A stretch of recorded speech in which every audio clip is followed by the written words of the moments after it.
Mayroong nag-backhoe dito tapos mayroong lumalabas na mga eel, seawater eel. Ayun, kinukuha na ni Bossing. Ayan nga oh. Mayroong kuha dito.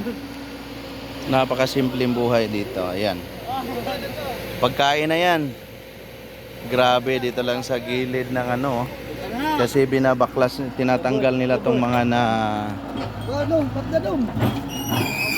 Ayan, tingnan natin, meron pa yan. Kasi nung malakas yung alon, nag-collapse tong limestones dito. Antayin natin. Ayun. Ganun daghan man ba kasi yan eh? Punasan.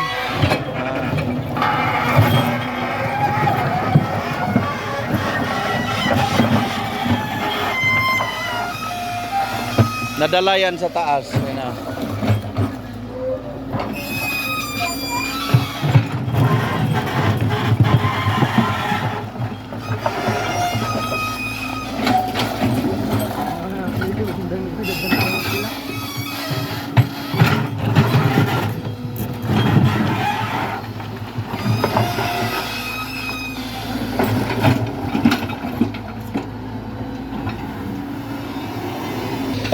So kung titingnan ninyo itong mga sano, libreng ulam na to. Oh. Yan. Yan o, laki na no. Oh. Mas malaki pa sa akin lalaki ko.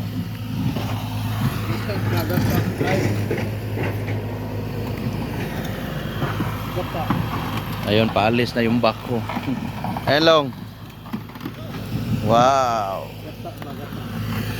Gata. Ayun.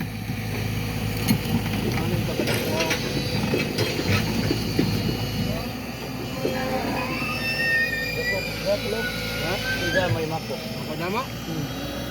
Napa siguro, meron pa sigurong mas malaki diyan. Kasi inaabot to ng tubig eh, kaya nag-collapse tong ano nila.